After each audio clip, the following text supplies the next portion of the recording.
So one of the best reasons to get a Pixel smartphone is always the camera tech, and for the Pixel 6 series, Google has gone all out with its upgrades. First up, you've got Google's fresh new Tensor chipset with its built-in ISP for faster and more energy-efficient image processing. And Google has also completely overhauled the camera hardware for the Pixel 6 series as well. So now you've got a 50 megapixel primary sensor that's 2.5 times bigger than that of the Pixel 5. So Google is no longer relying just on software smarts for those really nice looking low-light shots. And that's all on top of a bevy of new features for shooting and editing great looking pics on the go. Now, I've been testing both the Pixel 6 and the Pixel 6 Pro model as well side by side for over a week now to see if these really are the best camera phones of 2021. So here's my full camera review and comparison, and for more on the Pixel 6 series and for the latest and greatest tech, please do poke subscribe and ding that notifications bell. Cheers! Now first, a shout out to Google's camera UI, which packs quite a lot in, but manages to still keep things as simple and streamlined as possible. You've also got a couple of great privacy related features baked straight into Android 12, so you'll notice that when any app starts using the camera, you will get a little notification flash up top, as well as a green dot that appears full time in that top right corner, just so you're aware. On top of that, inside the camera app, you've also got a shortcut to either save your photos to your gallery as usual, or else stash them away in a password protected secure folder, which is definitely handy for those more private pics. Now the Pixel 6 and the Pixel 6 Pro's 50 megapixel primary shooter boasts optical image stabilization, and it can spaff out impressively natural looking photos at basically any time of day.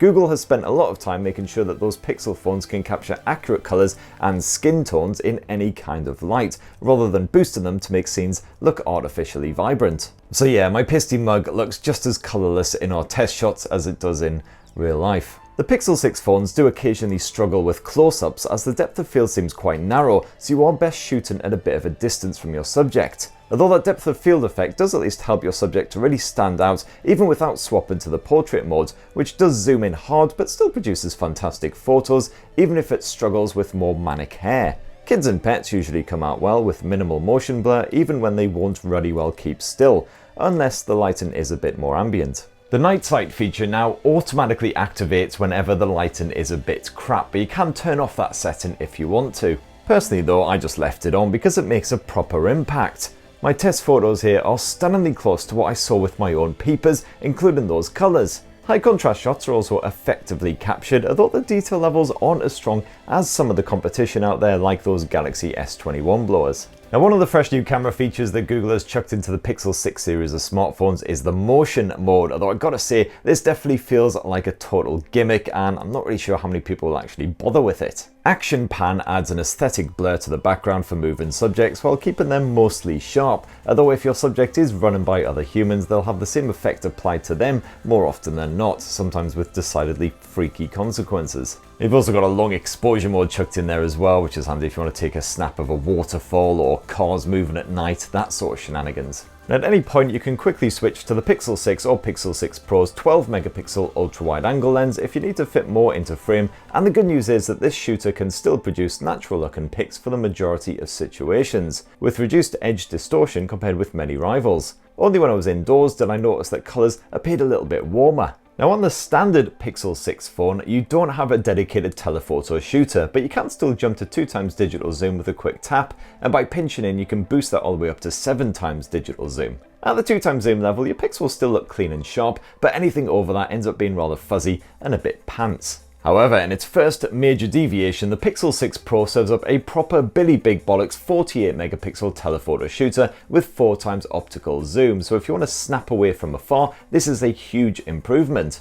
At the maximum 20x super res zoom, things are once again quite grainy, but at 4x zoom you will get impressive detail packed into every pic, and things do stay quite crisp up to around the sort of 8 to 10x zoom level. Now both Pixel 6 phones can shoot up to 4K resolution video at either 30 or 60 frames per second. You've got HDR smarts baked in there and you don't have to manually activate it either, unlike with most rivals. The Pixel 6 can automatically capture good looking footage when there is strong contrast, audio comes through clear, colours once again appear natural, and stabilisation is beautifully smooth even at top resolution. Even in quite ambient light, the results are often decent, not completely crippled by grain. You can also swap between all of those rear lenses on the fly as you shoot for a proper bit of flexibility.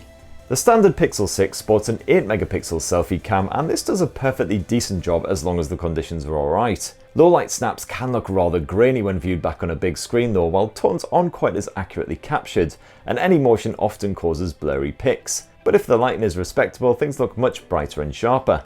Now while the Pixel 6 Pro upgrades the selfie cam to an 11.1 megapixel selfie shooter with a slightly wider angle for cramming in more heads or background action, the actual quality is basically the same as the Pixel 6. Although the Pixel 6 Pro can shoot video at a mighty 4K resolution using that front-facing selfie cam, unlike the standard Pixel 6 which tops off at Full HD resolution, so if you're into a bit of vlogging, then you might be more tempted by the Pro.